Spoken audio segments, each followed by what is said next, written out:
बिगड़ते ट्रैफिक और बढ़ते सड़क हादसों को लेकर प्रेस क्लब में हुई परिचर्चा।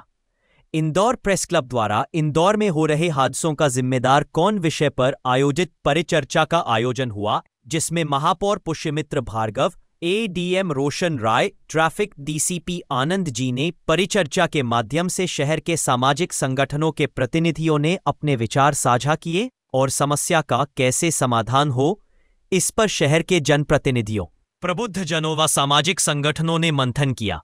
महापौर पुष्यमित्र भार्गव ने कहा कि जन भागीदारी से ही इंदौर ट्रैफिक वन में नंबर 1 बन सकता है। इस बार शहर में गड्ढों की संख्या ज्यादा रही, मैं इस बात को स्वीकार करता हूं। हमने ड्रेनेज, सीवरेज, पेयजल लाइनों को भविष्य के हिसाब से डाल रहे हैं, इस कारण खुदाई हो रही है, इस कारण शहरवासियों को परेशानी भी हो रही है। मेयर ने कहा कि इंदौर प्रेस क्लब हमेशा शहर से जुड़े मुद्दों को उठता है और समाधान के प्रयास करता है।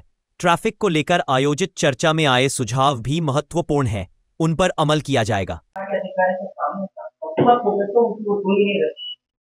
बड़ा दुर्भाग्य था कि एक सरकारी अधिकारी जिनको की शासन ने इंदौर में नियुक्त करा था, न तो महापौर न कोई पार्टी के अध्यक्ष से लोग विधायक को मंत्री की चुनने को तैयार नहीं। और रही बात मौत के आंकड़ों की, मैंने कोर्ट में बोला था मौत एक्सीडेंट नहीं होती है, कोर्ट में काटने तो बहुत बड़ा मुद्दा बनेगा।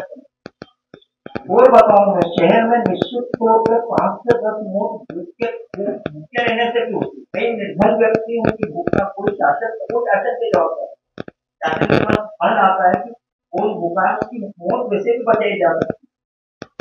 कई बार ठंड का मौसम है, गर्मी का मौसम है, कई लोगों को उसका समस्या नहीं मिलता, बहुत वैसे भी बचाई जा सकती है। एक्सीडेंट का मुद्दा लेके हम हेलमेट चलाएं और हम हमेशा प्रयास करते हैं कोई भी व्यक्ति जानबूझकर एक्सीडेंट करता है या एक्सीडेंट के सामने जाता है और लोग जगह हो जाता है, मुझ पर रखना हमारी जवाबदारी।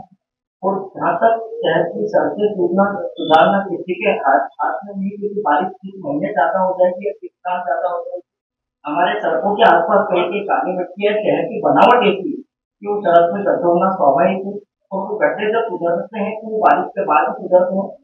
और दूसरी बात जो कि हमारे शासकीय अधिकारी को बैठे हुए थे, आंकड़ा बता रहे थे, आंकड़ा कोर्ट में बताना बहुत अच्छा लगता है। उनने वो दूसरे और हड़ताल देखे कि एक्सीडेंट कहाँ हो रहे थे, भारी हो रहे थे।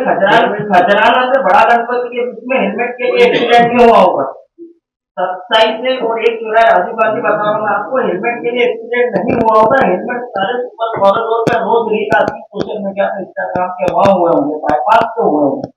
तो शहर के जनप्रतिनिधियों के साथ साथ शहर की नब्ज पे जो हाथ रखते हैं, कोई भी योजना अगर ट्रैफिक को लेकर या कोई भी बनाया जाए तो उन सबको साथ में बिठा के लगे जाए। और शायद महापौर जी को बहुत अच्छा आइडिया, चुनाव जब होता है पार्टी का, राजनीतिक पार्टी का कई साथ, तो घर घर पत्रक बना के कार्यकर्ताओं को भेजा जाता है कि आपकी बिल्डिंग संभालना है, मकान संभालना। उसी तर्ज पर एक शहर के लोगों का एक समूह बनाया जाए, पूरे शहर में लोग जागरूक है, ऐसा नहीं कि जागरूक नहीं है, उनको लोगों को अवेयरनेस करने की जिम्मेदारी सौंपी जाए, न कि सोशल मीडिया के माध्यम से कि आप आपके 20 मित्रों को या 10 घर वालों को सतर्क करें।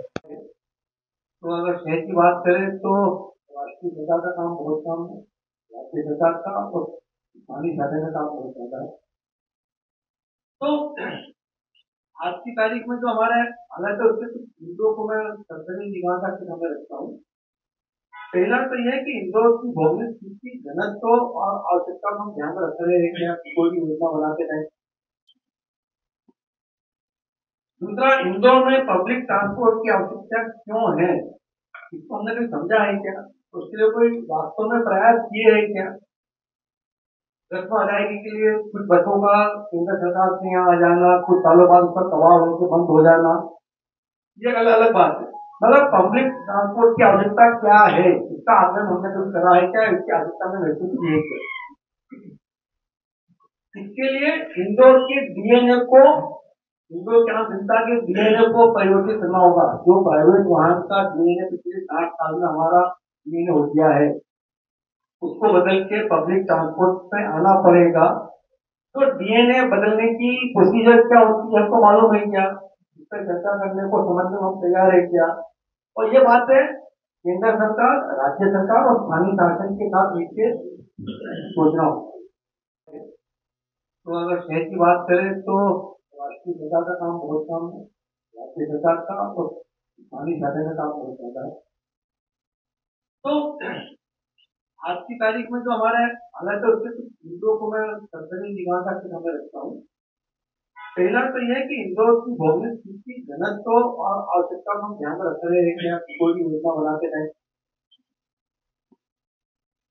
दूसरा, इंदौर में पब्लिक ट्रांसपोर्ट की आवश्यकता क्यों है, इसको हमने कभी समझा है क्या, उसके लिए कोई वास्तव में प्रयास किए हैं क्या। रस्म अदायगी के लिए कुछ बसों का केंद्र सरकार से यहाँ आ जाना, कुछ सालों बाद उसका कबाड़ होकर बंद हो जाना, ये अलग अलग बात है। मतलब पब्लिक ट्रांसपोर्ट की आवश्यकता क्या है, इसका आकलन हमने कुछ करा है क्या, इसकी आवश्यकता में महसूस की है क्या।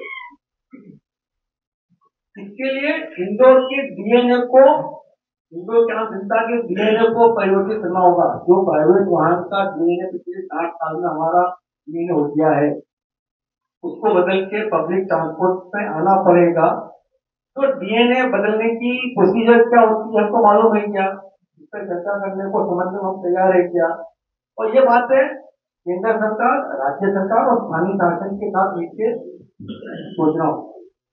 देखिए, मैं सबसे पहले इंदौर प्रेस क्लब को धन्यवाद करता हूं कि हर वर्ष शहर के एक ऐसे विषय पर जिस पर जनजागरण और समस्या के हल निकालने की ज़रूरत है, उस पर संवाद का आयोजन वो करते हैं। और आज भी शहर में बढ़ती हुई दुर्घटनाओं को लेकर शहर के प्रबुद्ध नागरिक, जनप्रतिनिधि और अधिकारियों के साथ उन्होंने विमर्श किया है। और मैं ये मानता हूं कि जिस प्रकार से जन जागरण का काम शहर में अभी शुरू हुआ है, चाहे वो जनप्रतिनिधियों के माध्यम से हो, पत्रकारों के माध्यम से हो, पुलिस के एनफोर्समेंट के माध्यम से हो, लोगों में सड़क पर चलने को लेकर जागृति आई है। देखिए, हेलमेट लगाना ये नियम है और हेलमेट लगाकर स्वयं की सुरक्षा और अपने परिवार की सुरक्षा करना ये स्वयं के हित में भी है, परिवार के हित में भी है, शहर के हित में भी है। लेकिन इसको जो लागू करवाना है वो हम सब मिलकर लोगों को जागृत करके करें, चीज़ों को थोप कर ना करें।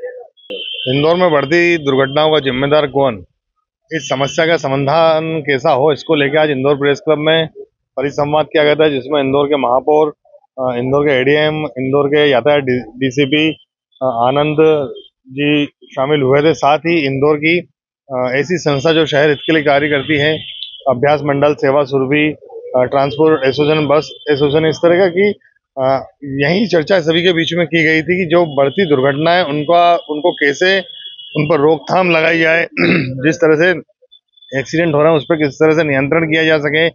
इसी को लेकर आज अच्छा परिसंवाद हुआ। समाज के सभी वर्ग के लोग यहाँ शामिल हुए थे और कई से सभी के सुझाव मिले हैं और अब उसको सभी को जोड़कर हम जिला प्रशासन और संबंधित विभागों को भेजेंगे। यह एक बैठक काफी महत्वपूर्ण थी, जब सभी महत्वपूर्ण बिंदुओं पर चर्चा की गई।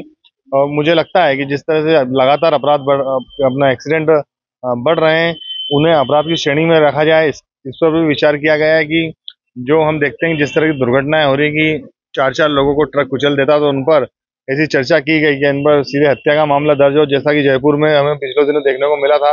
तो मुझे लगता है कि इस तरह का परिसंवाद काफी सार्थक सिद्ध होगा। दरअसल शहर में जो हालात हैं, जिस तरह से दुर्घटनाएं हो रही है, जिस तरह से हादसे हो रहे हैं और उसमें जिस तरह से मौत हो रही है, वो एक गंभीर चिंता का विषय है। और मतलब ये एक तरह से हादसे नहीं, एक तरह से हत्या ही है। ये 3-4 उदाहरण आज हमने यहाँ दिए। महापौर जी मौजूद थे, डीसीपी ट्रैफिक मौजूद थे, एडीएम मौजूद थे, कलेक्टर साहब को भी आज आना था, लेकिन चूंकि मुख्यमंत्री जी का ट्रांजिट था इसलिए वो नहीं आए। हमारा मकसद ये है कि आखिर इस पर रोक कैसे लगे। नशे में धुत एक वाहन चालक शहर में ट्रक लाकर 12-15 लोगों को कुचल देता है। स्कॉर्पियो गाड़ी में सवार 4 नशे में धुत युवक 2 युवकों की जान ले लेते हैं। एक लॉ के स्टूडेंट को कुचल डालते हैं। लगातार इस तरह की घटनाएं बढ़ रही हैं, बेलगाम होते जा रहे हैं। पब्लिक ट्रांसपोर्ट के जो मोड हैं वो बेलगाम होते जा रहे हैं। ई रिक्शा पे किसी का नियंत्रण नहीं है, नगर सेवा पे किसी का नियंत्रण नहीं है, उपनगरीय वाहनों पे किसी का नियंत्रण नहीं। तो इसका नुकसान शहर की जनता क्यों उठाए? इन तमाम मुद्दों पर चर्चा के लिए आज यहाँ शहर के सारे अलग अलग संगठनों के लोग, शहर के प्रमुख लोग, अलग अलग एसोसिएशन से जुड़े लोग एक फोरम पे बैठे और उन्होंने कहा कि आखिर हम कोई निष्कर्ष तो निकालें। ट्रैफिक पुलिस की भूमिका पुलिस की भूमिका, नगर निगम की भूमिका, प्रशासन के साथ साथ आम नागरिकों की भी एक भूमिका होना चाहिए। आम नागरिक भी अपनी जिम्मेदारी से नहीं बच सकते। इन तमाम मुद्दों पर चर्चा के लिए आज यहाँ बैठे थे और इस संवाद के निष्कर्ष जो है वो निश्चित तौर पर ये जो बेलगाम ट्रैफिक हो गया इंदौर का, धड़ल्ले से हादसे हो रहे हैं, कहीं ना कहीं इन पर अंकुश लगाने में हम सफल होंगे। यही आज के इस संवाद का मकसद है।